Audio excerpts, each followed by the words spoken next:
All right, Broncos country. Well, there's no intro video today because David with David Talks Broncos, who's the usual guy that does all of the hosting and kind of keeps you guys all entertaining, really keeps the show going, is not joining us today. But I am joined by my good buddy Kodiak with Kodiak Broncos podcast and my guy Jeremy with Broncos Unbridled. How you gentlemen doing today, man? Fantastic. Ready to talk some Broncos, ready to talk about Davis Webb, ready to review the offense as a whole from 2025 as well. I love it. I love it, man. Oh, hold up. I got to do this. There you go. Jeremy, Yeah. how you doing, bro? Good. Doing well. You guys been enjoying the you got like a relaxing weekend with no football and all that good stuff? Nope. I mean, it was relaxing, but it wasn't like I didn't prefer that. Yeah. I preferred if I was really nervous about this upcoming weekend, but it is what it is. All things happen for a reason. So, but yeah, no, I mean, I was happy to get some of the Broncos news today. I was hoping for that. So, Well, that's a perfect segue, Jeremy. So we'll start with you, man. Obviously, the big news of the day, Broncos and offensive coordinator now, Davis Webb. It's finally official. They put pen to paper, and obviously the big question has been what's the is it going to come with play calling? Is it not? But Jeremy, I'll start with you. Kind of what were your overall thoughts, and what are you hoping to see from Davis Webb and this team moving forward? Yeah, I was just happy. Like once I saw the news that he had pulled out of the Raiders job, I was like, okay, I can't imagine this is going anywhere else. That being said, the way I kind of envision this pairing and the difference it's going to be is like, think about a world-class restaurant, all right, where Sean Payton's the head chef. He designs the menu. It's his vision of the entire restaurant, the way it should be run.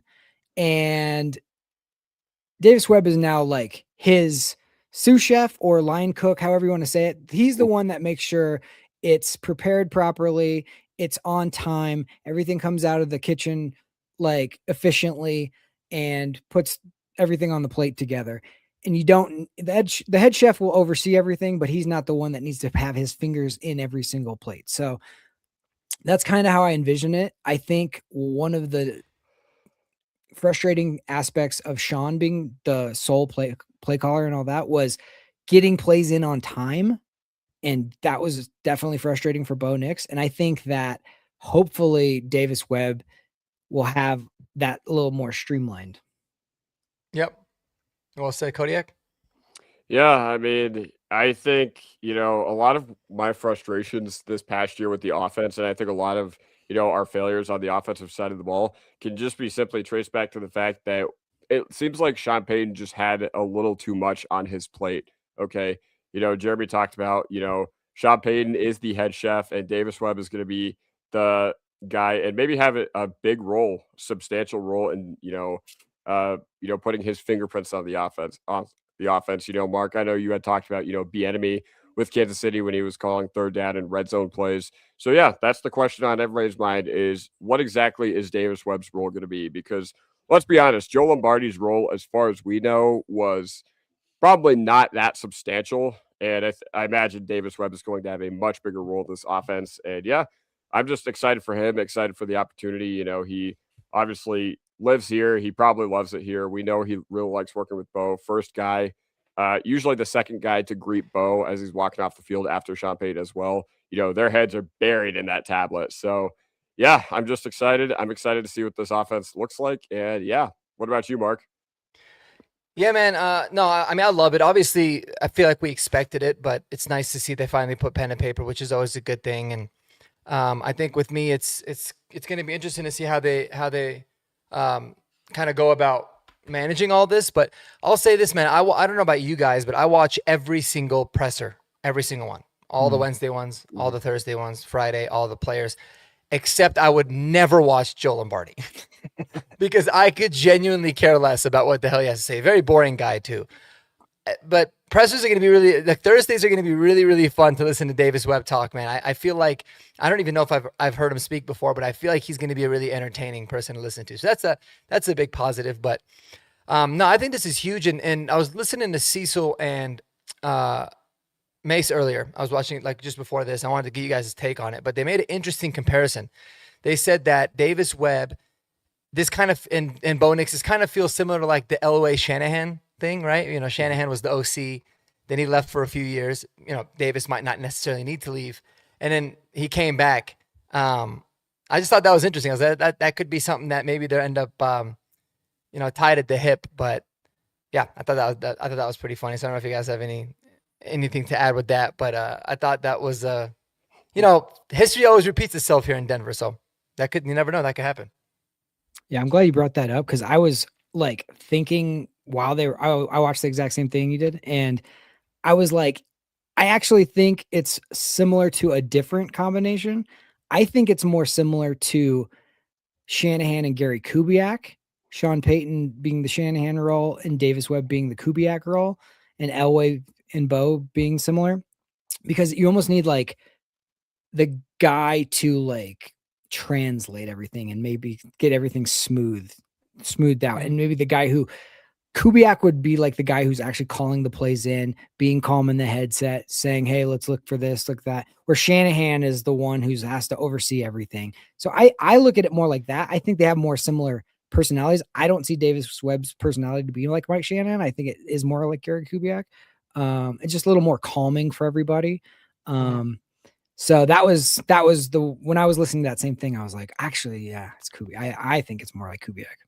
Yep. Any other thoughts on that, Kodiak? I mean, somebody in my comments said something interesting, and I was like, that really doesn't make a lot of sense. I highlighted it during my live after I was, going over Davis Webb being named the offensive coordinator. And somebody was like, this is Reeves, Shanahan, Elway all over again. And I'm like, who's Reeves in this situation? No, but no, not really any thoughts. That was Hackett. Hackett was Reeves. Yeah. No, we went through that phase. I'll always defer to Jeremy when it comes to Broncos history or whatever. But yeah, so he just explained my thoughts.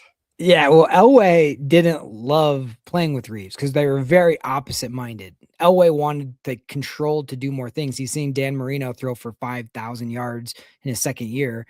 And Elway's like, give me a chance at that. And Reeves is like, no, we're going to run the ball until we absolutely need you to pull something out and then do that. And I don't think Sean is like Reeves at all. So those Super Bowl run years where we actually won Super Bowls, that's where like Kubiak to turn from a backup quarterback to now being like the play caller, but like he'd be basically assisting Shanahan, but also being in the ear of Elway. I think that's exactly what this is more like. So yeah. Yep.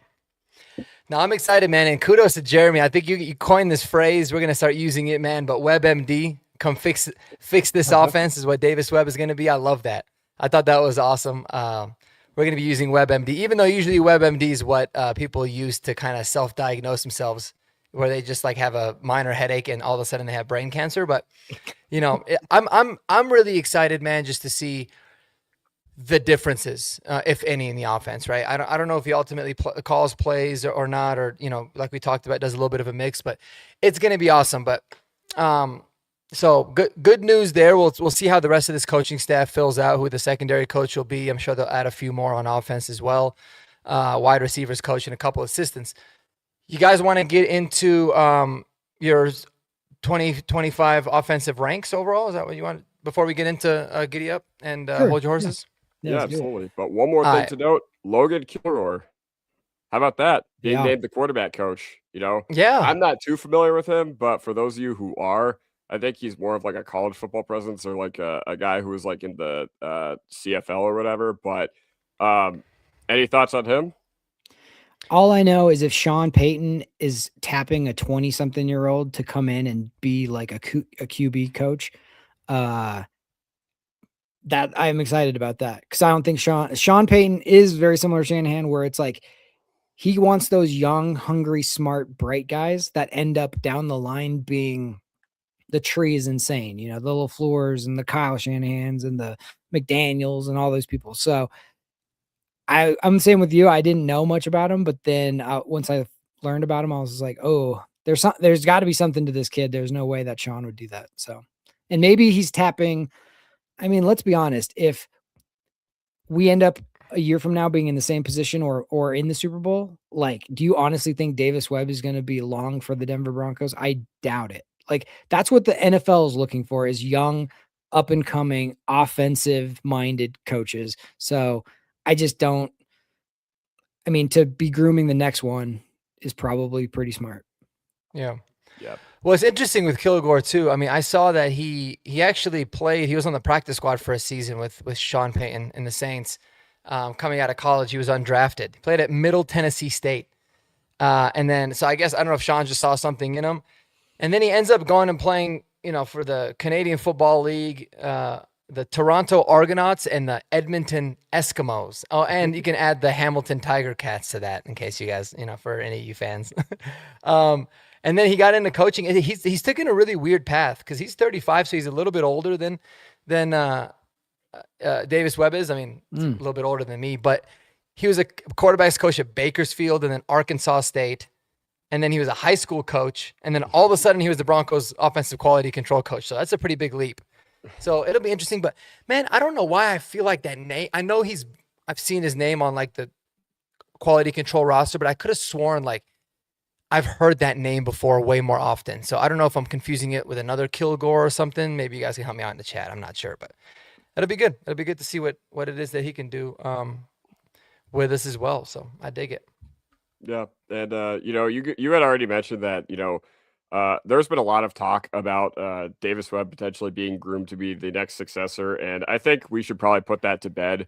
I think I'm along the lines with you, Jeremy. Is I know that the meta is kind of shifting towards defensive head coach and offensive wonder boy, but man, the NFL is cyclical, and it always goes back to these offensive head coaches. And Davis Webb, he got interviews this past cycle, and I can promise you, assuming things stay on the current trajectory, he's going to be gone within a year or two. And Sean Payton says he wants to coach for 8 more years. Now, wants to and can, in the case of Sean Payton, are 2 entirely different things. But yeah, I just thought I'd mention that as well. Yep. No, I totally think Well timelines said. don't go together. Yeah. Yep. No, well said, man. All right, Jess. So let's get into it, man. Let's get into the kind of the full season Broncos ranks. We're going to focus on the offensive side of the ball today. And really just give, the full, what do we play? 19 games that we played. We're going to give grades for each position. So Jeremy, I'll start with you, man. It looks like you gave, the quarterback Bo Nix an A and Kodiak gave him a B. So Jeremy, tell me where you got the A and obviously what you liked and maybe some room for improvement for big Bo Nix. Yeah. I mean, look, I'm factoring in some context with this. Obviously, he's a second-year player.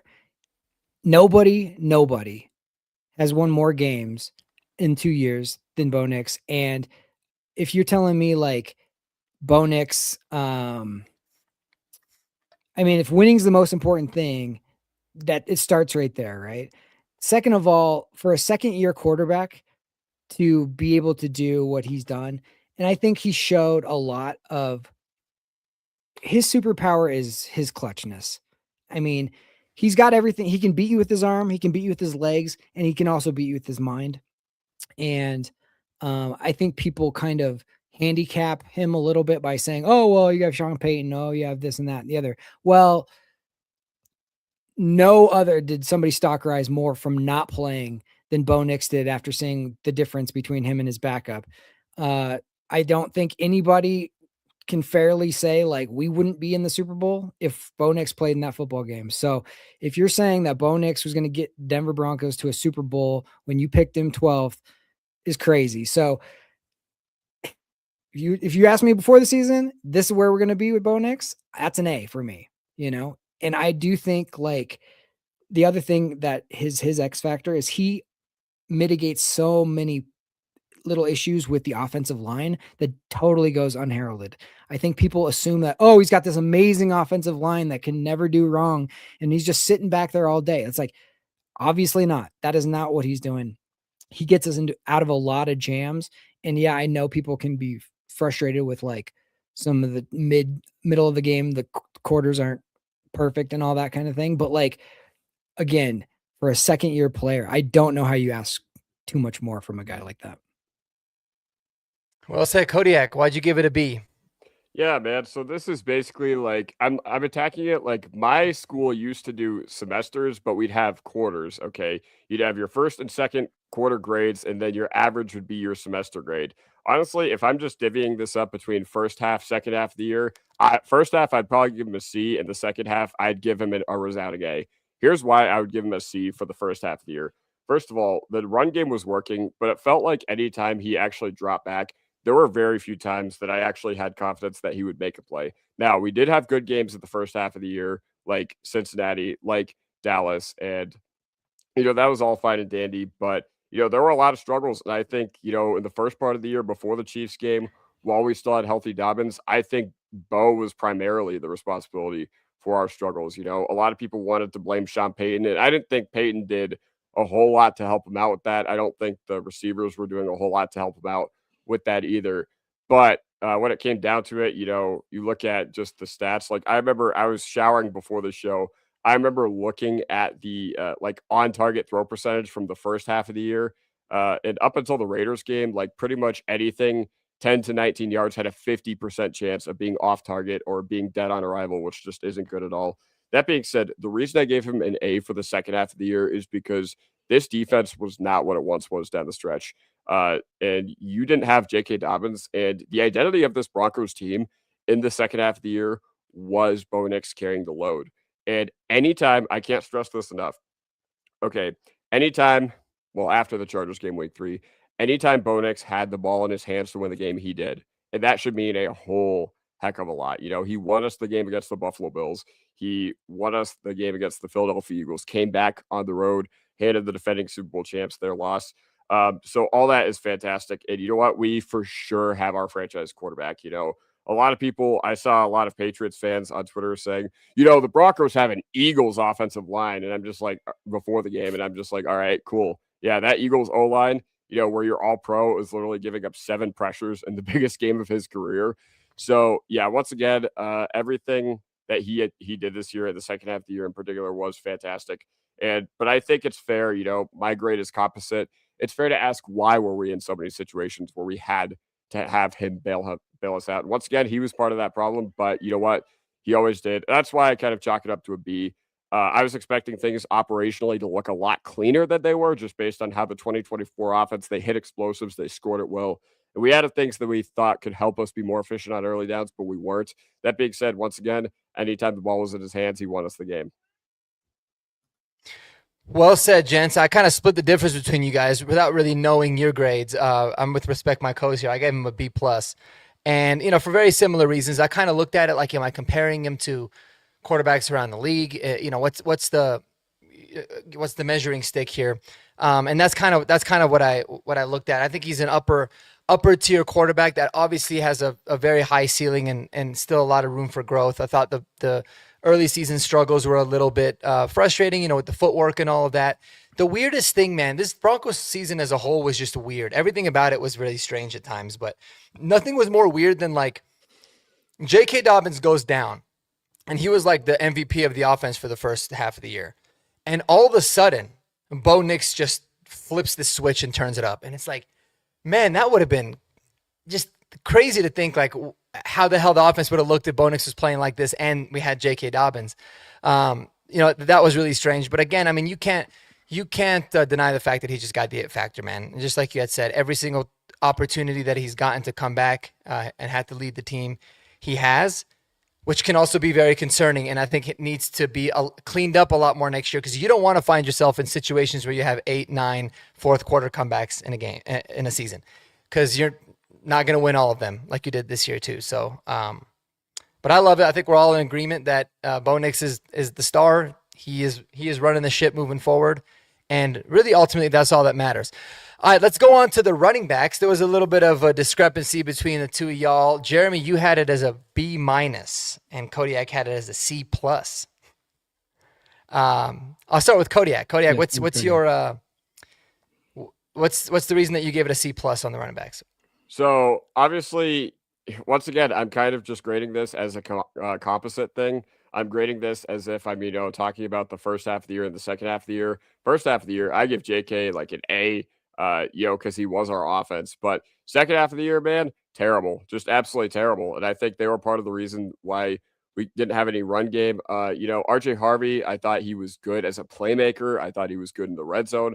And I thought that was absolutely fantastic. That being said, it just wasn't all what you needed from your position. Okay, Tyler Bidet, holy cow, please get off my team. Please get off my team next year.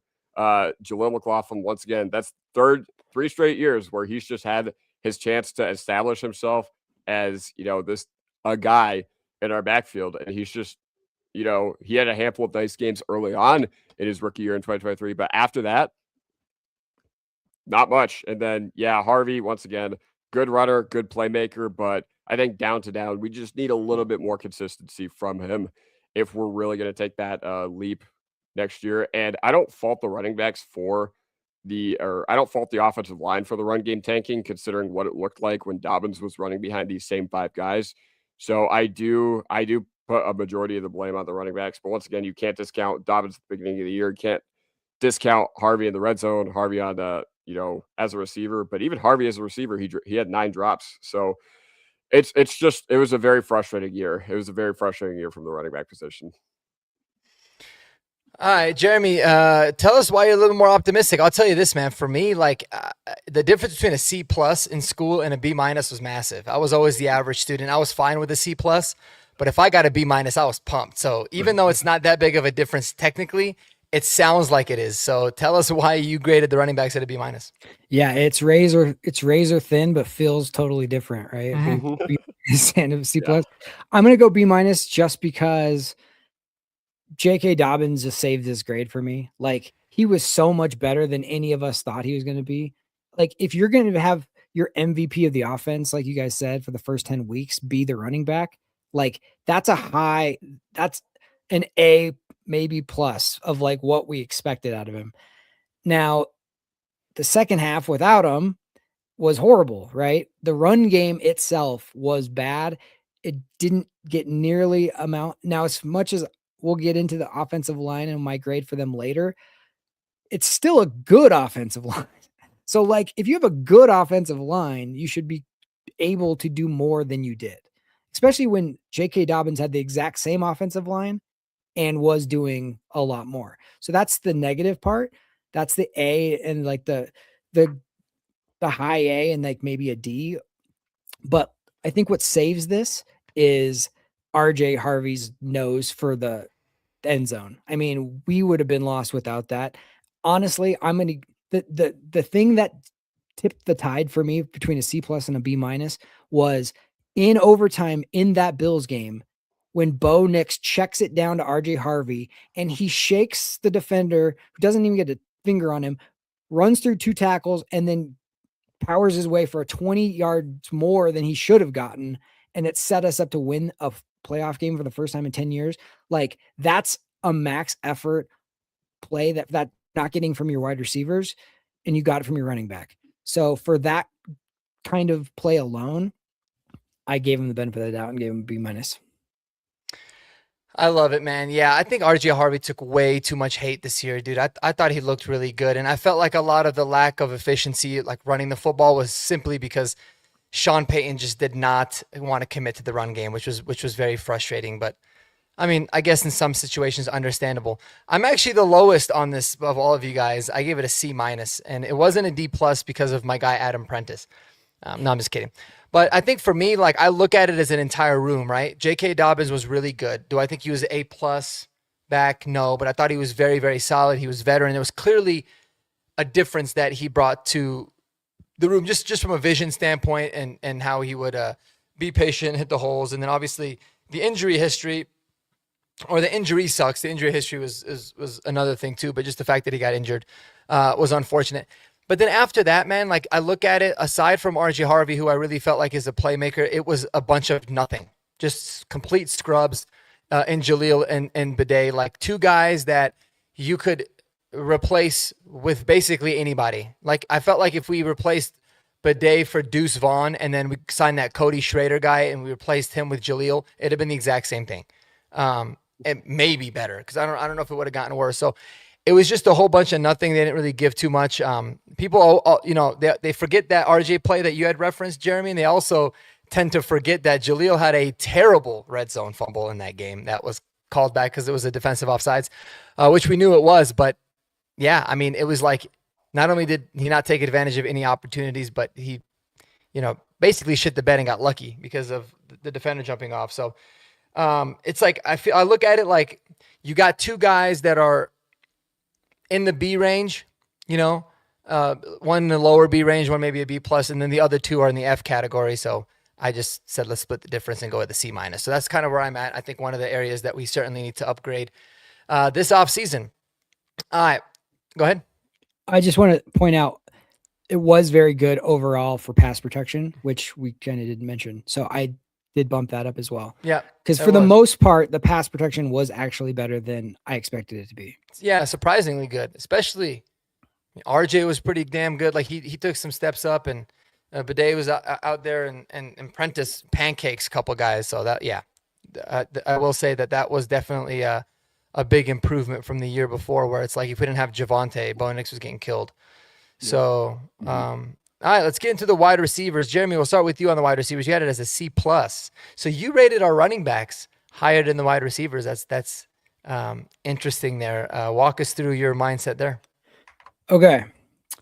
In all caps, I have 4 words: way too many drops. My God, it infuriated me. I couldn't. If you're paid millions of dollars to catch a football, let's go ahead and catch a football. Like, what do we do? Like, it just was so frustrating week in and week out. It never got fixed. There's a reason why the wide receivers coach got shown the door, and Sean Payton in a press conference, like, explained to everybody, like, where your fingers should be to catch a football.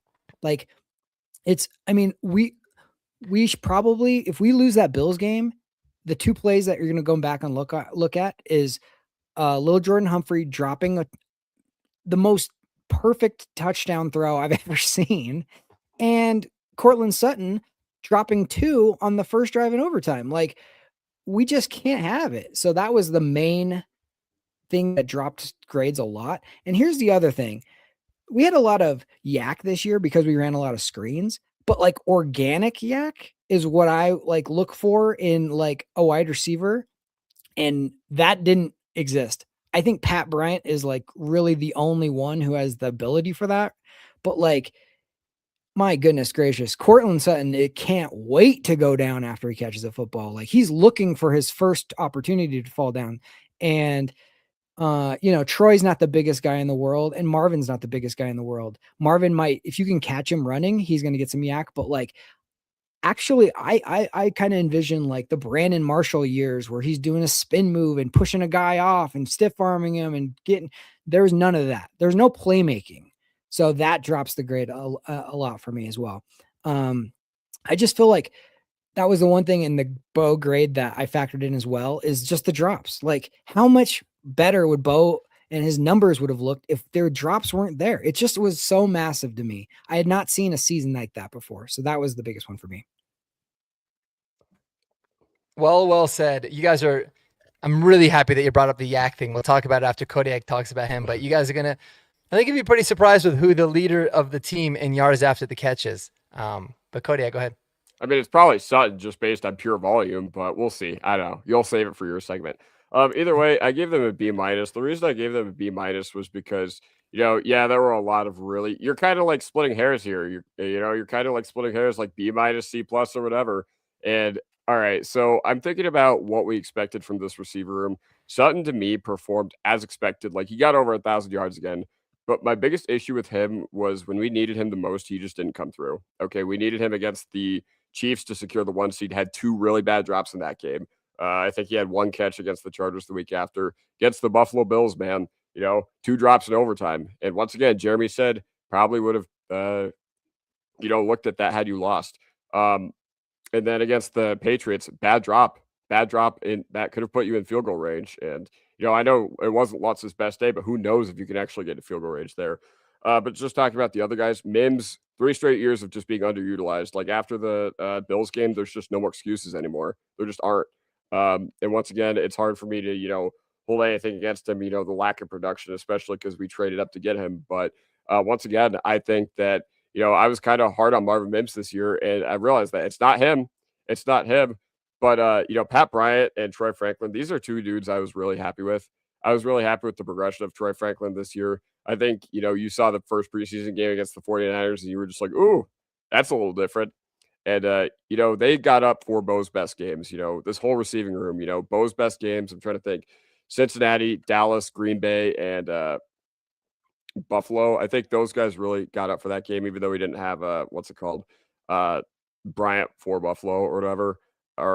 And we lost Franklin pretty early on, I'm pretty sure. Yep, But yep. either way, yeah, I don't know. It's just kind of weird. It was kind of a weird unit. Like we deployed a bunch of scrubs behind all these guys, like Lil Jordan, like Bandy, who fumbled the football, but had a nice touchdown catch against Green Bay. So that's cool or whatever. But yeah, I think I was a little more optimistic on the outlook because I think, our young guys showed a lot of really big promise, but ultimately just not good enough. Not good enough in key situations from the guys who you were trying to rely on, like Lil Jordan, yeah. Yeah, I think I got it as a C- as well, I believe, or C+ on this one for the receivers as well. Yeah, I mean, you guys nailed it. I feel like we don't have that dominant wide receiver one, and it makes it really tough to have a really good room overall when you got just a bunch of guys that do things well, but they do different things well. Or you got a few of them that are kind of good at doing everything, but you don't have that dog. And I think that it's going to be another offseason of us trying to find that guy. But yeah, so crazy stuff about the yards after the catch. Anyone care to guess who the yards after the catch leader on the team is? I'll give you guys a hint. It's not a wide receiver. RJ, yeah. It is RJ Harvey. RJ Harvey's the yeah. 360 yards after the catch. The crazy thing about it is he actually had more yards after the catch than he did yards receiving. It's because he caught a lot of balls behind the line of scrimmage. Same thing goes for Bidet, who had 141 yards receiving and 200 yards after the catch. So outside of the running backs, who do you guys think had the most yards after the catch? Oh god, it's gonna be like Adkins or something stupid. I would guess Troy, but I don't know. No, the answer is Evan Ingram. Okay, yeah. Okay, yeah. He probably got our entire season yak total on that one play in overtime against Washington. Yeah, exactly. Yeah, probably. So that kind of shows you a little bit about what you guys talked about with the yards after the catch, and Sutton was our leading receiver, and he was 6th on the team in yak. What does that say? So, yeah, it's pretty crazy. Another thing, man, like Marvin Mims, it's frustrating because I feel like he is that guy that teams would actually fear. Defenses don't really fear anybody on this defense, understandably. He proved that you can. He had half the amount of receiving yards he had the entire year in those 2 postseason games. I don't know what that'll mean for next year for him. I hope they obviously just learn to start using him more, but overall on paper, they did pretty good. I mean, almost 4,000 yards in total, but it is what it is. Oh man, look at this. Holy cow. Our guy. Biggest super chat, I think, in horsepower hour history. I believe so. With $20. Is that our guy Dak? Yeah, it is, right? It's Fanatic Dak, right? Or no, yeah. Yeah, that is Dak. My guy. Yeah. Let's lock in for this offseason. Go Broncos. Let's push the chips in. Yes, 100%, my guy. Appreciate you so much, man. We will push the chips in. Hopefully, we'll put that $20 on Super Bowl, and we'll return you a couple $100 more in advance. But thank you so much, brother. Appreciate you, man. All you do, guys, go check him out. He's got awesome content on Twitter. He's blowing it up on Twitter, doing a great job. And I'm gonna make sure I get the Twitter handle right at least for Dak, so I can shout you out here. It's the same thing as you see here. So it's at Denver D Mark on Twitter, on the YouTube. He's getting great stuff. He's on Orange and Blue Network, Buckham Pod, Broncos Bros. He is the ultimate Bronco fan, man. So go show him some love. Appreciate you, man. That's very, very kind of you. We appreciate that. Definitely. And any other questions you have in the chat, just put them in there. We'll make sure we address them. We'll get to them. All right. So let's get to the oh my God, Kodiak. I'm so happy that I'm starting with you today. This is your favorite position on the team for sure. And that's tight ends, which you ranked a wonderful F. Wait, yes. Just had to make sure. I said F. I thought I put F- initially. I guess not. You might have. We can change it to F-. Yeah. All right. First of all, tight ends, terrible, man. 2 straight years of us just getting nothing from the tight end position. Okay. You made a big deal about going out and getting Evan Ingram. And once again, I think, Trent Sherfield, I know that he was just terrible with us, but he tonight had talked about how he was deployed in a different way that the Broncos had kind of pitched to him. Maybe that was the case with Evan Ingram too. But you know what? I don't believe that Evan Ingram is just magically washed or whatever. I just don't believe it. Okay. But then you look at the other guys, all right? And you look at Ab Troutman. Our first pass of the season went to Lucas Kroll. I'm like, why are we throwing to Lucas Kroll on the first play of the year? I know that's a one-play sample size, but still, a guy who I thought was honestly going to be cut until he got that wide open touchdown against the 49ers in the preseason. And then, yeah, just all these other guys, like, it's just terrible, man. We're getting nothing from the tight end position. You're not getting guys that can block. You're not getting guys that can catch. You're not getting guys that can run routes. So if you can't block, you can't catch, you can't run routes, what good are you for at the tight end position, man? I'm all for gutting it to the ground, okay? Last offseason, I said that we needed to burn this running back room to the ground. And I guess they kept Bidet and Jalil, which whatever, but they added two. They added two, and honestly, it still wasn't enough. This year, I think I want every tight end gone. I think Evan Ingram, maybe you could stay, but even then, I'd probably lean towards like not keeping him around. What else? I think you got to do what Green Bay did a handful of years ago, where you draft Kraft and Musgrave, because even though Musgrave hasn't really been much in the NFL, Kraft was a home run hit. And then you got to bring in some in the UDFA pool. You got to bring in a bunch, and you just got to completely revamp that position. Let's add some competition, okay? You didn't add any quality competition last offseason, so that just told me, like, okay, Nate Adkins, you're safe. Okay, you can vape your root beer vapes and do whatever and just be a prick in public and whatever. And Adam Troutman, man, you had to have him here to sell the culture, but my God, oh my goodness, Sean Payton said it himself. Okay, Adam Troutman averages 5 catches a year or whatever. When he needed 5 catches to reach those incentives against the Chargers, Sean Payton's like, guys, I told him I love him, but that's what he gets in a single year. So, yeah, let's get some tight ends. Our tight ends can't block. They were a big part of why the run game struggled. They suck at pretty much everything. So, why are you deploying tight ends who suck at everything in your offense? Yep. Well said. I don't think there's much else to say in terms of the F grade. But Jeremy came through and again, one of those that sound a lot better than, he didn't fully fail, but they got what'd you give him, a D minus? Well, I had a feeling pushed it up to the D minus category. You want to know what pushed it up? That one, we already mentioned it, that one run in the Washington game that in overtime when actually Evan Ingram made a couple of plays out of nothing there's a reason why he got yacked. So there were a couple flashes from Evan Ingram, which was nice to see. Oh yeah. Philly. Yeah. Yeah. There was no issues with the tight ends as far as like off the field, dumb penalties, stuff like that. It was just more of like, they weren't very good. Right. So like, I gave them the benefit of the doubt. I was a nice grader, and I also didn't want them to get 3 Fs in a row. I figured the other 2 were going to be Fs for sure. So, Evan Ingram was overall a disappointment, I think, from what we all expected, but he did occasionally flash. So that's what just brought him up to a D plus or D minus. So that's it. Yep.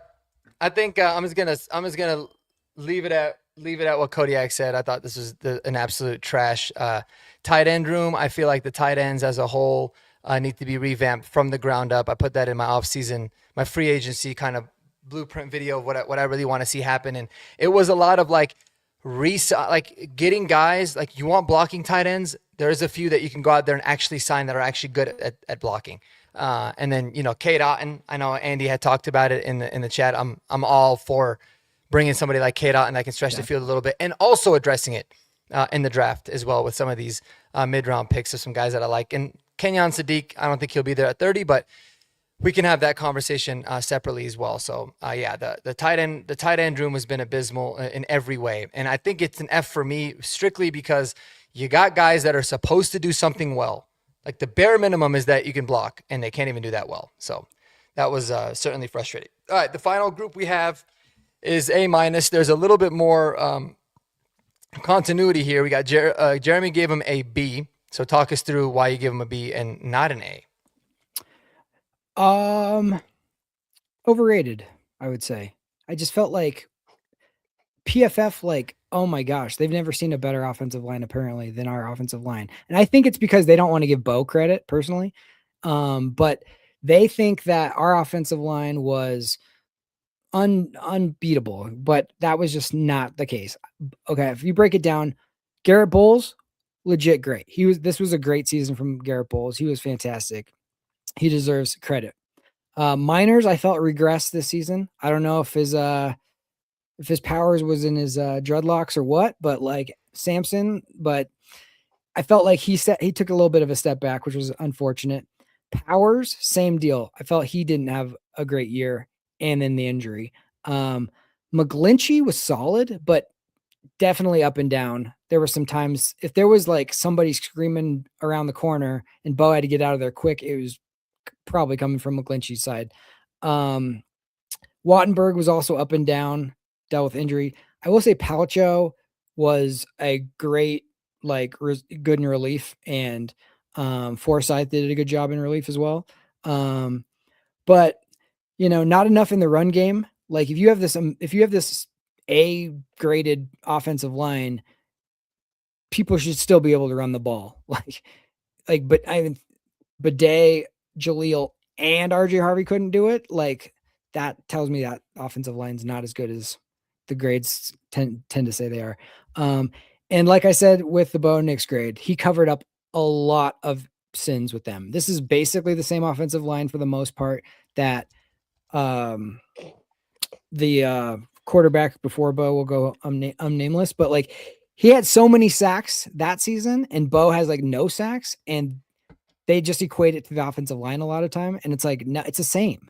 It's like one guy just doesn't take sacks, which makes the offensive line look better and gets rid of the ball and is on time. So like, I just think they got more credit than they deserved a little bit. Good points. Good points. Kodiak, you got him as an A-.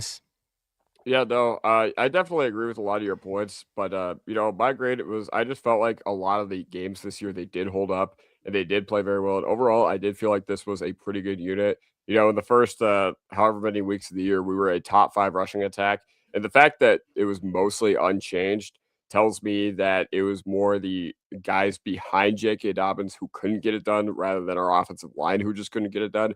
Maybe they just enjoyed blocking for JK more. Maybe they just had more faith in him.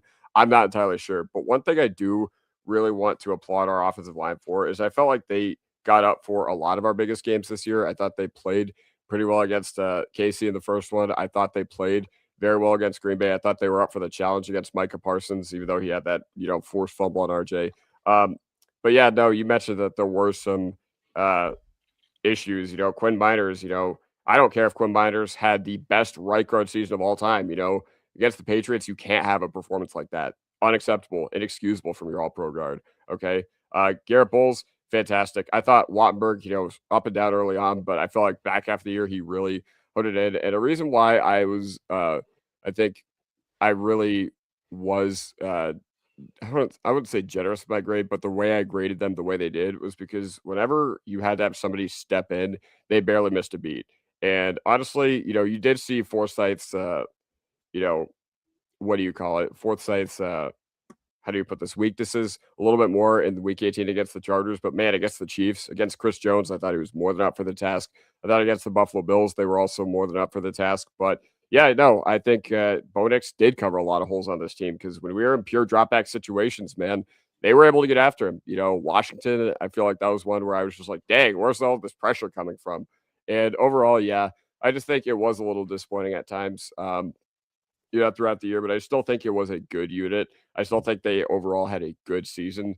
Now, once again, can't have that level of play in the AFC Championship game, regardless of who the quarterback is. But offensive line depth doesn't exist in the NFL, and I thought, man, Mustafa Palczewski coming in, I thought that was a huge testament to not only our coaches but the guys around him.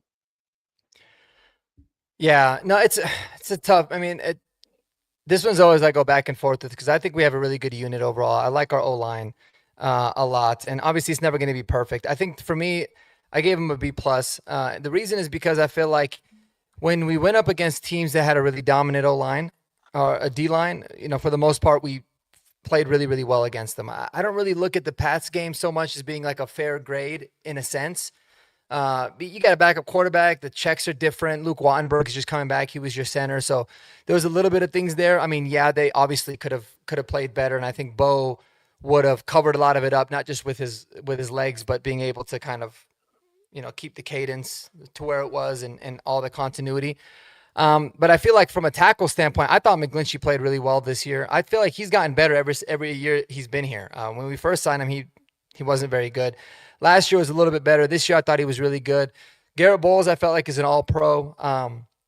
The left guard spot, it's like Ben Power started the season off really good, but then you didn't really see a big fall off with Palcho. So it could be a good or a bad thing, depending on how you look at it.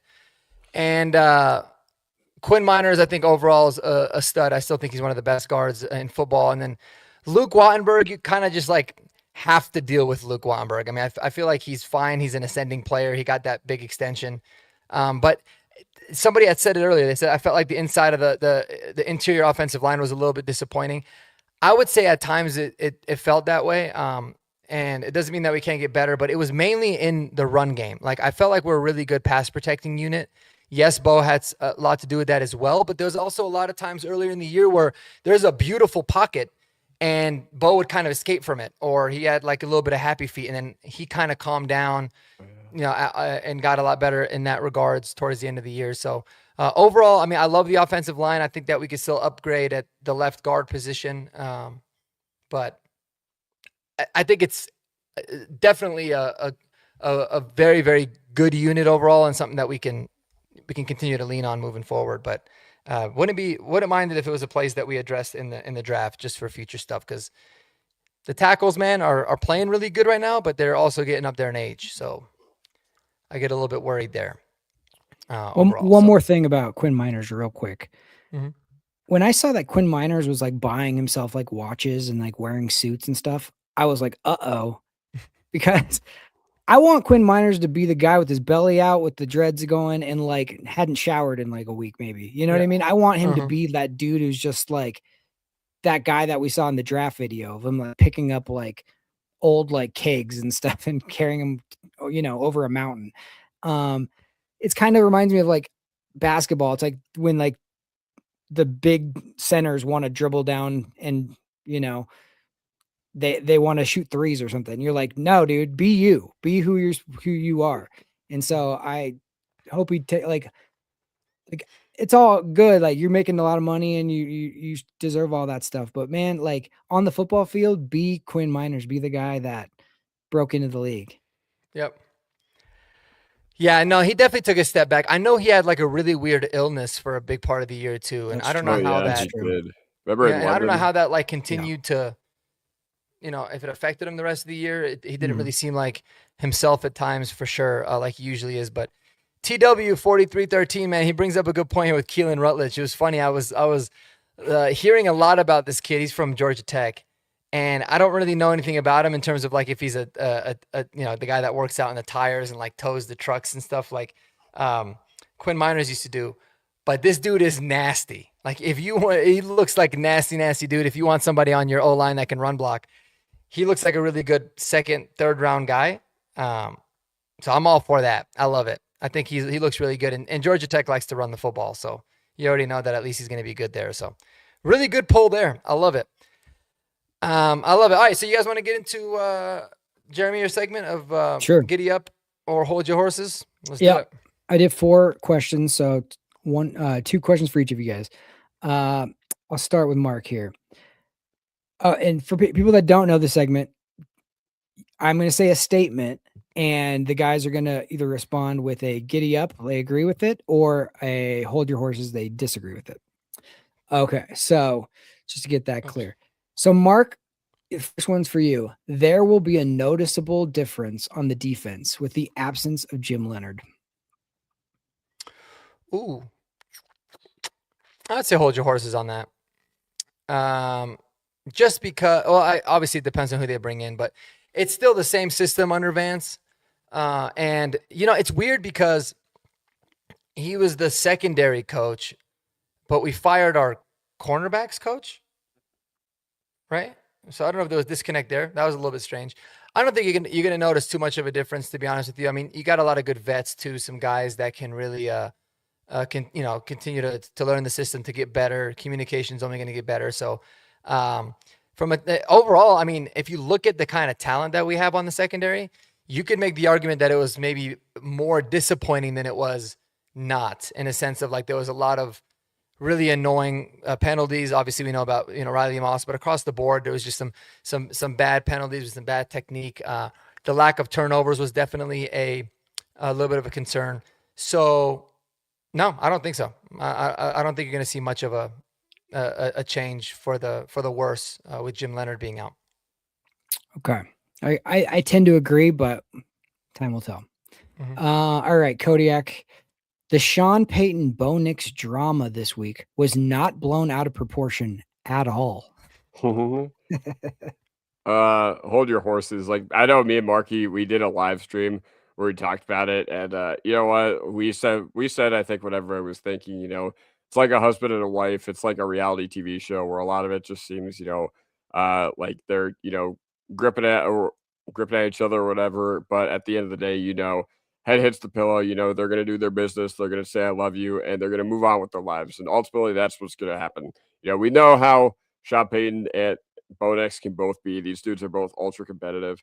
And yeah, I remember there's just been so much stuff out there. It's the main thing that I think has been blowing it out of proportion is the salty Vikings or the Falcons fans that are just like, oh look, I told you Sean Payton was a complete dickhead. And I'm just like, dude, you're just grasping at straws because he beat your team so many times, and you are clinging to a manufactured scandal with no evidence. So yeah, but yeah, no, it was bigger than it had to be. Yeah, no, I totally agree. I wanted to talk about it too because it was just like DNVR did a good job of explaining like how it wasn't even a thing, because when Mike Kliss asked Bo Nix like what did he think when Sean Payton's mentioning that he had 3 surgeries, and Bo Nix is like hearing this for the first time and then having to react to that, and then you go back and listen to what Sean Payton said, and he never mentioned a certain amount of surgeries. So it's like the whole thing was made up from like, and then when Bo's like, he shouldn't be talking about how many surgeries I've had, he didn't. Like that's the whole point. So it probably took one phone call from Sean to Bo Nix being like, yeah, I didn't say that. And then Bo was like, oh, they said he did. I didn't know, and that would have been over with. It's like, it's when 2 people like make up and then everybody else is talking about like, did you see what happened the last couple times? It's like, it's over. It's already over. So I thought that was so dumb. And like, come on, dude. If you're a journalist in this, supposedly, like, you should not be doing that kind of stuff. So many journalists are that little kid who will never get into a fight, but constantly is like, did you hear what this guy said about your mom? And this, it's just like, knock it off. Like, just cover the team, dude. Like, we don't need you to be like, it's like that JMO guy in the chat. That's exactly what it's like. Yeah. Dude, he's pulling the mic closer out right now. One more thing I have to say about that is how are these guys given a platform, but me and Mark are not allowed to attend press conferences? Yeah, I wouldn't ask those stupid ass questions. That's a stupid ass question to ask Bo Nix. Yeah, I know it is. It's pretty embarrassing. It's, dude, I'm telling you, I've worked for a television station for 20 years. It all comes back to like narcissism and ego. Like, oh, I asked him the question that got this. DMAC does it all the time. Oh, I was the one that got this response. And it's like, you're serving yourself. You're not serving the audience with that kind of crap. I don't like it. So, yeah, that was ridiculous. Okay, let's go. I got another similar question for Mark here. As far as silliness, the George Payton Minnesota Vikings speculation is 100% BS. Oh, I don't really give it too much thought, to be honest, because I know he's under contract for one more year. So I think it's BS. I don't know why he would want to necessarily go back. I mean, he's in a wonderful position right now. He's loved by everybody in the state, when a couple years ago he couldn't say that. If him and Sean's relationship is as good as he claims that it is, then it's 100% BS. And maybe it's his agent saying that to get a extension for his client. But I mean, who knows? If if there is maybe a little bit of tension behind the scenes or something, then maybe he will end up going. But I would be shocked if that happened this year. Yeah, I thought that was so silly. I think contract time, all of a sudden you're getting some reports from certain Yeah, people so that are random. close to certain people. It's just like, Like, if you what want are to we trade doing? for him, that's fine. I know. I don't know who would negotiate that trade though. That would be kind of weird. Like Yeah. the GM is negotiating a trade for himself. He's like, I'm worth a first round pick. You want to send it? Yeah, But then again, I he's don't want to leave. So bidding against himself. Yeah. Yeah, yeah. Yeah. Hey, can you send me a first round pick that the new team I'm going to go with will now have to be without for this upcoming exactly. draft? Yeah. Yeah. It's like that would be the most ironic trade in NFL history, I think. I'm seeing a lot of like anti Sean Payton stuff in the chat, which is not new. We've had that all year. Yeah. But like, I get not liking a person's personality, or maybe like something happened in the past for your team against the Saints or something. But like, if you 100% just are fair looking at somebody coming to a football team and like turning it around, like, how can you possibly like, I don't know how much better of a job a person could do. Like, it's Yeah. just insanity. So I see a lot of Yeah. that. No, I know. I feel like for me, man, I mean, you see a lot of examples of it just like in the world, but it's one of those things where the people that are really against Sean Payton are like, I hate Sean Payton, or he's an asshole, blah blah blah. I genuinely believe that there's no way that they actually listen to a lot of Sean Payton pressers No. to think that, because if they did, they would be like, no, he's actually pretty fair. I mean, he'll have a little bit of spiffs like very very randomly, but it's in the grand scheme of things, in the 3 years that he's been here, like 97% of the time, he's been really intuitive and giving you a lot of, saying great question and answers the questions like in full detail, probably sometimes in more detail than you want. So I really don't get it. I don't know why he rubs people the wrong way. But yeah, it's strange. It's just like, again, one of those things where you hear a couple clips and all of a sudden you think that that's who he is, and it's like he's absolutely nothing like that. So Right. And I'll say, Raymond Rojas in the chat saying, bro, he called a 4th and 1 with a chance to go to the Super Bowl and blew it. Come on, wake up. Yeah, he's not perfect. And here's the thing. He has to give his backup quarterback like confidence. If he goes out there and says I am on record saying you definitely should have kicked it.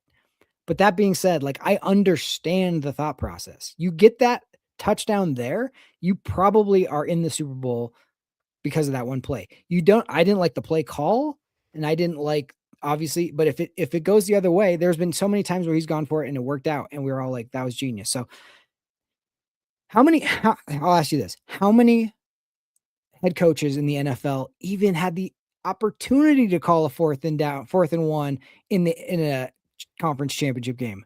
4 of them, and he's one of them. So like, what are we saying? So that would be my main thing with that. Yeah, and this whole thing of like him and Bo are not even going to work out next year. Come on, like it's like based off of what, dude?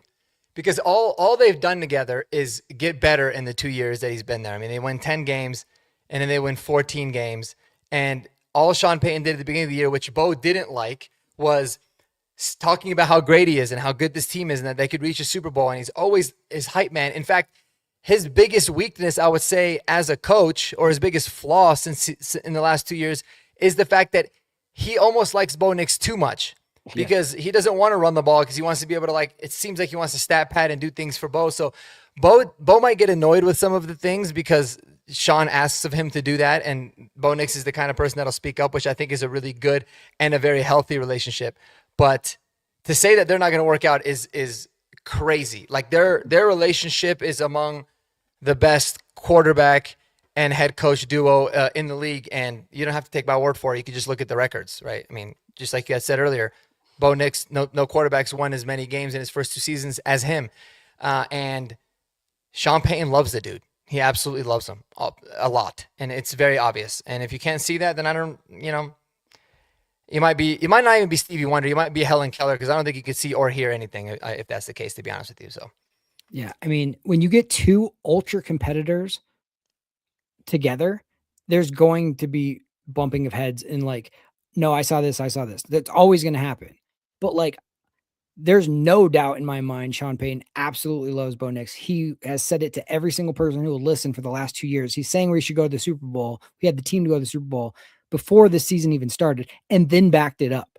So like that's crazy. And Bo Nix, if you know anything about him on the field, he is 100% as competitive, if not more than Sean Payton is. But like his personality off the field is very measured and methodical and puts all the work in. So I think it's a match made in heaven. Just because there's a little bit of squabble here and there, like that's healthy. I mean, anybody who's had a passionate relationship of any sort knows that those things are going to happen. So Yeah. I'm trying to like find the right style that doesn't block your face. You Oh, it's said it fine. right. And, It doesn't and Aaron Taylor, thank you for bringing a little bit of sanity to the chat with this comment. Are we hating on a head coach that lost the AFC Championship game by 3 points, down his starting quarterback, starting running back, and 2 starting receivers? Exactly my point, sir. You said it well. Are we hating on a head coach who completely rebuilt a team that was missing 3 first-round picks, 3 second-round picks, and oh, by the way, remind me, who was our highest player on our team this year? Remind me. Russell Remind me. Wilson. Or actually, who was our highest paid player that we were paying to back up Jackson Dart to the point where his coach was going to go into the blue tent because he didn't want to see his horrible play on the field? Like, Yep. I'm sorry, but Yeah, this was the best exactly. rebuild in NFL history. Make no mistake about it. It was the best one. Like, I know there's been other really, really good rebuilds in sports, but what you were up against versus what you did, there's, in my opinion, actually best rebuild in professional sports. Yeah. Yep. Totally JMO agree. saying they are going to have a fight on the sideline next year's. Mark my words. Remember, I said this. Okay. That'd be fine with me, dog. Guess Because what? what I remember is when they did have that sideline fight last year, in his rookie season, what happened, Jeremy? What happened after that? They crushed it. Yeah, all they did was started winning games, right? It's kind of Yep. wild how that happens. And here's the thing. How many examples do you need of a coach and a quarterback like legitimately disliking each other, but still having tremendous success? Like for the Pats fans that are out there, do you think Bill Belichick and Tom Brady are like hanging out after work? Absolutely not. Like, No, but they couldn't stand each other. it worked for so long until it finally did it. But like, would you go back and be like, oh, I think this is not a great match? Of course, Yeah. no. They're going to go down in history as maybe the best. So, Dude, Still. according to like what you saw just reports wise from the Eagles last year when they won the Super Bowl, no locker room hated each other more. Like everybody apparently hated each other. Nobody got along, and all they did was demolish the Chiefs and win a Super Bowl. So it's all these are grown men, guys. Like it's all good. You're gonna have a little bit of issues. It might be a new thing for a lot of like the new generation. It makes me sound really old saying that, but like. That's how people work things out. Normal people. We don't tweet or text about it. We just talk it out. Or we yell at each other sometimes. It's all good. It's good for your soul. I can tell you that. And the last play of Sean Payton and Bo Nix, like he's literally going up to chest bump him to like the fact that we're just about to do a walk-off field goal to beat the Bills. Like what are we saying? Like yeah, it's crazy. So yeah. All right, I got one more for Kodiak here. The Denver Broncos are one good draft and free agent class away from being Super Bowl favorites. Man, there are so many good teams in the league right now. Can I hold my up? Is that Sure. is that something I could do? You want to do half? I don't know. Half? If you're just looking at this, I'm not taking it like face value, like betting odds or anything like that. I'm not gonna like get into all that, but yeah, there's just so many good teams right now. I'm gonna give kind of a boring press conference answer. There's just so many good teams right now that it's so hard. Even if you crush free agency, even if you crush the draft, it's going to be really, really hard to get to where you were this past year. That's just the reality of the NFL. Yeah. So, I mean, obviously, I would love for them to crush free agency. I would love for them to crush the draft. I would love the horrible parts of this team to get worked out, but everything's in place. I mean, everything's in place. You have your quarterback. Honestly, the only thing you really, really need to go all out and adding is some linebackers and some skill position dudes. And once again, easier said than done, but hey, man, we'll get it. We'll be aggressive this offseason. And it's a trick question because Las Vegas will never make the Denver Broncos the Super Bowl favorites. No matter. You guys know where we are now for the next year's Super Bowl? Where we rank? Sixth, maybe. I don't know. Somewhere around there. 8th, 9th. 12th. Oh, damn. They have the With Niners everybody as pretty a much higher returning. chance, and they got the Chiefs, the Lions, the Chargers. Yeah, it's Vegas don't love us, but hey, I like it better that way, anyways. Definitely. Okay, I had one bonus question for each of you. It's real quick. Or either one can answer. Davis Webb will be a head coach before Vance Joseph. Well, look at this. I saved this question from Eli Betts. How long before Davis Webb is a head coach? I started. We got to get our guy Eli some love here. So you said before Vance Joseph? Yeah. Who's the head coach first? It could be a tie. It could be Oh, both. Or it could be neither. I think Davis Webb probably, man, because the league is shifting to, they really like teams really want that next up and coming young coach that brings like fresh ideas. And offensive minded coaches will always have an advantage over defense, it seems like, because it's totally an offensive league. I mean, you kind of look at the landscape and how it works for the most part. It wasn't as much this year, but still like pretty much always focused on the offensive side of the ball. So, I mean, dude, it's crazy because, I mean, Davis Webb, even without being an OC and without ever calling plays, has been getting head coaching interviews for 2 years now.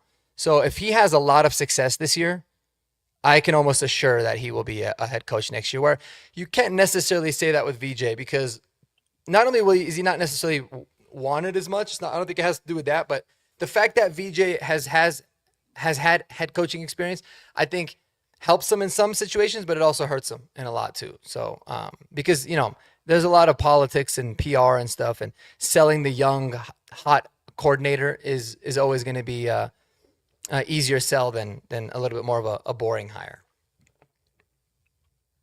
I totally agree. Like Kodiak, we all do were you have any fired up thoughts? for Josh McDaniels because he was like the new brain truck guy and came from New England, and it didn't work out, but it was easier to sell than John Fox, right? Yeah, no.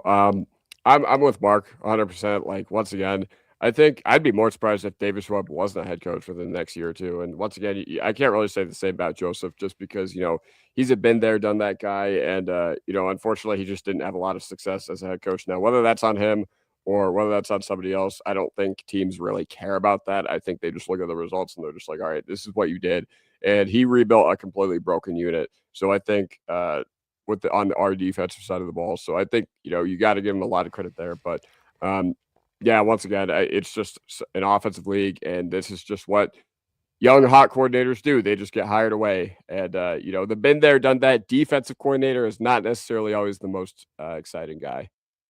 There's nothing more enticing than a mystery young offensive mind guru guy. Because if human nature tells you anything, you could be like, hey, do you want this $100 bill or what's in the box?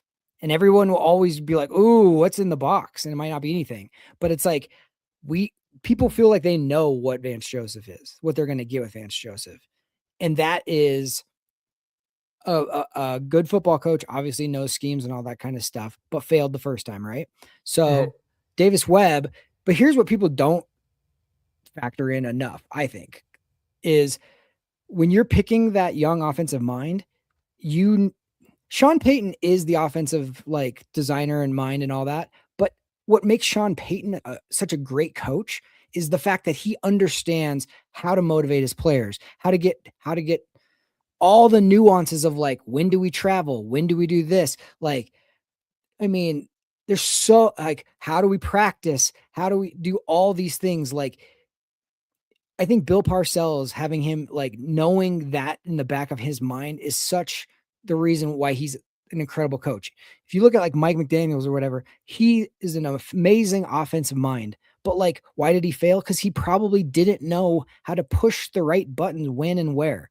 And the ownership might not be the right place or whatever. So that would be the one thing I have as a caveat, when you just want to get the young offensive mind. We did that with Josh McDaniels, right? Josh McDaniels has been with Bill Belichick and he's a genius and all this stuff. And then we get him in here and then he tries to be Bill Belichick and everyone's like, this guy is a freaking a-hole and we hate this guy and he's cheating and doing all God knows what, right? It just doesn't work. It's a fine line between just being a smart football coach and being a really successful head coach who oversees everything. And I kind of just feel like VJ might be a really, really good defensive coordinator. And you should be happy with that. I mean, Wade Phillips, Vic Fangio, that's who those guys are, and they should be able to coach forever that way.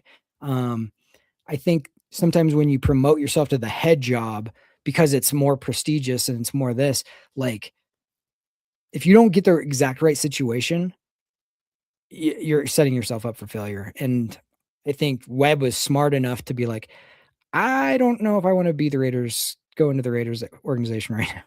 So Yeah. it's pretty interesting. But Yeah. I think Webb will definitely get the chance first, for Yeah. sure. For sure.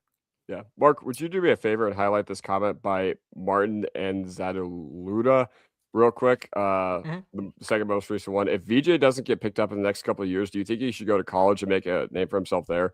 I mean, I personally don't. I mean, I feel like if you're an NFL coach, I don't know why you'd want to go to college. Okay. First of all, college football and coaching the NFL is like apples to oranges. College football is a lot more like politician, NIL in this modern era. How can I develop relationships? How can I sell these 17-year-old kids, 18-year-old kids and their parents on what I'm pitching out there? And, the NFL is just more like X's and O's, just straightforward. And, college, you play more of the CEO game. Like there's not really many college head coaches that, actually call their side of the ball anymore. Like they're pretty much just the CEO level coaches. And I think I feel like, I'm not really, really well versed in this, but I feel like college and head coach responsibilities are like in the NFL are like apples to oranges. Like they're about as different as you can get. And college used to have the opportunity, in Alabama, you could just recruit the crap out of it for years and be a juggernaut forever. Now with NIL, it's like there's way more ups and downs, and just being a good football coach doesn't guarantee success. Absolutely. Well, there's a question I wanted to get to real quick. I know we're well over the hour mark, but I highlighted it. It's from D Houston 25. Thought it was a good question. He said, "How does Jade Barron fit into next year's plan?" You guys got any thoughts on that? Jeremy, you want to start? I got to think a little bit. I would just say, I think he definitely factors into it. Vance doesn't like to play rookies. And Jade having a year under his belt will help. But the really biggest factor will be if they retain Jaquan McMillan. Let's be honest. Jaquan McMillan might have been the best defensive player the last few games of the season. He was unbelievable. So you're not going to want to if you retain him, you're not going to want to take him off. But I just think Jade can play multiple positions. So, and he's too talented of a guy to keep off the field. And now that he's got that year, his rookie year out of the way, I think I could definitely see him being a big part of it. But I mean, it's just, we have a great secondary, and that's just unfortunate for him, but also fortunate for him. So that's what it comes down to.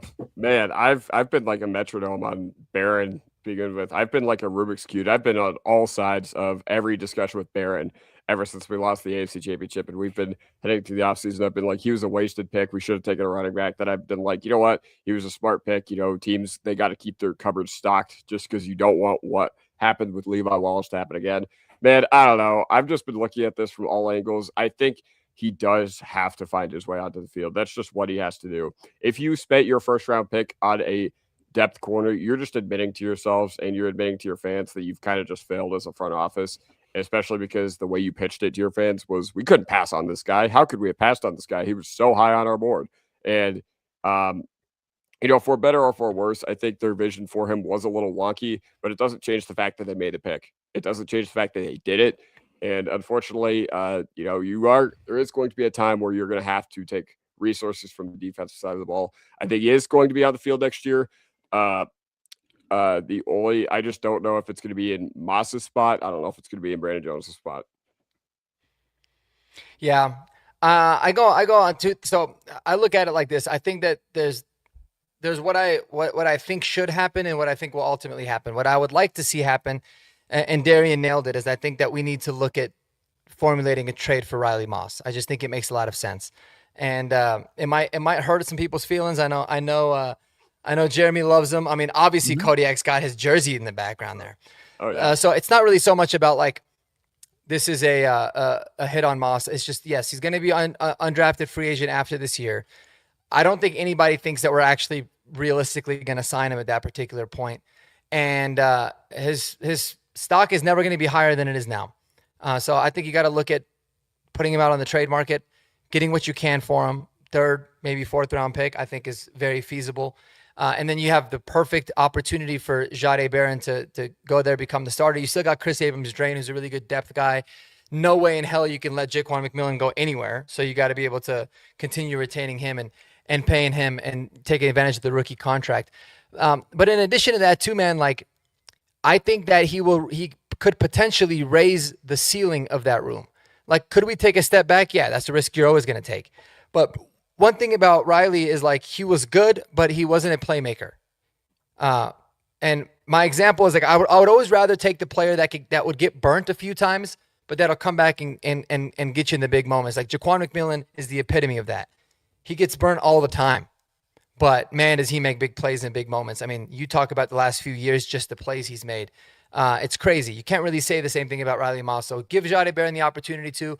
I don't think you're really taking a step back in any category. I mean, I think cover skills, he's just as talented. Can be obviously more. We haven't seen enough to say one way or the other. He's very good in the run game. He's a very good tackler. So I think you got to look at doing that. That would be what makes sense. I think what ultimately happens is I do think that Riley Moss will eventually get traded, but I don't think it'll be before the draft. I think they'll probably go into camp with like an open competition. And then if they feel confident that Jade Barron's really taking those steps, then they'll look at making like a training camp like before the season type of trade. So we can get the pick for next year, but we'll see.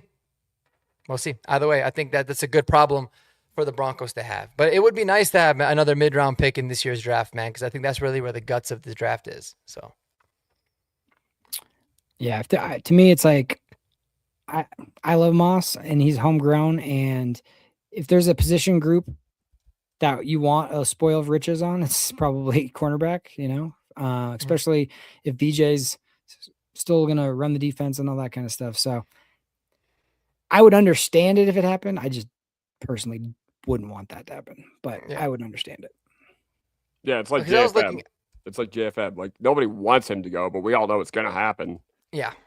You can't pay everybody, right? Yeah. Oh, exactly. And like, and you're just going to lose JFM, right? Which, like I said, we all expected. And I don't think anybody was like trade him last year because we didn't feel as confident with the depth as we do now. But in this situation, it's like, man, it just makes sense. Like it ticks off every one of the boxes of like something that makes sense. And there's a ton of teams. I was doing some mock drafts and I was going through like team by team. And I was looking at the Dolphins, and I knew the Dolphins were ass and they had like a really shitty defense. But, dude, they need like 3 corners, and this is a really good cornerback draft, but one's not going to be enough for them. So, like, them trading for somebody like Riley Moss that could be a starter makes a lot of sense, and then adding in the draft. And I think that there's a lot of teams that are like that too. So, I think that finding a suitor for him will not be very difficult. I think he'll actually garner a lot of interest if you ask me. Yeah, no, I think you're right. And I remember leading up to draft season, I remember the number 1 player who was mocked to Miami last year was Jade Barron, which is interesting. And yeah, I don't know. I just thought that was interesting. And they went into this year with I don't even remember who was their quarterback one. I remember it was some dude who was so washed that I can't remember. I just remember them getting run out of the stadium by Indianapolis week 1, and everybody was like, "Oh, didn't expect that." Yeah, they started the season with Artie Burns, I think. Dude, it's bad. You look at their cornerback room and you're like, oh. Like, their starting corners were Jack Jones and Jason Marshall Jr. Oof. Yeah, I mean, I'm not going to lie. Like, I have no idea who. I know Jack Jones. I think he played if it's the same Jack Jones that played for the Raiders, and he was ass. So, yeah. Juju Brents. Yeah, it's not pretty. It's not no, pretty. It is not. Well, Halfley has some work cut out for him down there in Miami, I guess. Yeah. Yeah. Yeah, and it makes sense. I mean, I think the Pack, and I was also looking at that too. Like the Packers play, I think they played a lot of zone. I think they were like one of the most zone-heavy teams. And honestly, Riley Moss would probably be a better fit for his zone system because that's what he ran in Iowa. So we'll see. But he could play man too because he did a lot of that. Any last thoughts, guys, before we wrap it up? Not really. No, I think. I Hey, yeah, one more question for you guys. Who are you rooting for this weekend?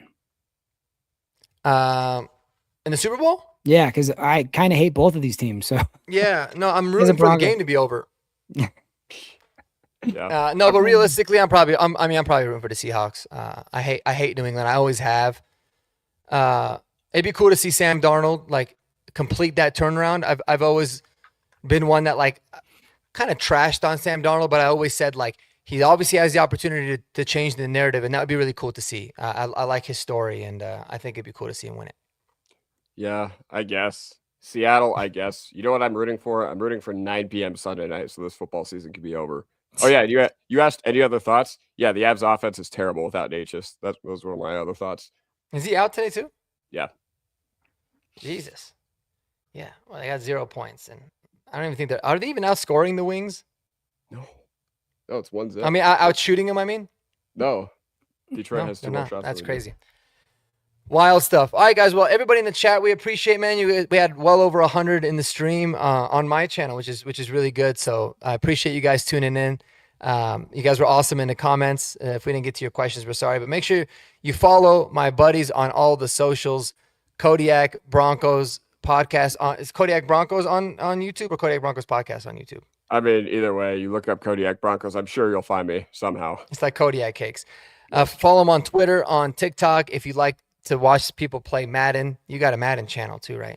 Oh, yeah. Leggy. My last name is Lang, Lang, but you add a Y at the end, you'll be able to watch me play Madden. And unfortunately, I had to sell it for the algorithm, and I rebuilt the Raiders. But you know what? Mark's going to have to, too, on his mock draft channel. So I'm not alone in that. Yeah, I just got to figure out how to stream my PlayStation onto whatever platform it is. I just can't figure that out still. I'll like YouTube it or something. And then Jeremy at Broncos Unbridled, Jeremy Sean on the Twitter. We had a video yesterday, actually, Jeremy, that reminded me with Mike, me, Kodiak, and Mike, and he's like, we need to figure out another name for Jeremy because I never know if it's Jeremy or I don't know if it's Sean. I'm very confused. I know. Like So when I was like, first signed I'll up work for with it- him on that. Yeah, when Huh? I first signed up for it was Jeremy Sean A, and it ended up having lots of subs from a video I put up. So I was like, I guess that'll be it, Jeremy Sean A. Like okay. Jeremy Sean A. So Yeah. But it's at Broncos Unbridled is the handle if you want to look that up. Yeah. Appreciate y'all, man. Hope you guys enjoyed the rest of your week. Hopefully the Super Bowl ends sooner rather than later. And we'll catch y'all on the flip side, man. Peace out. Go Broncos. Go Broncos.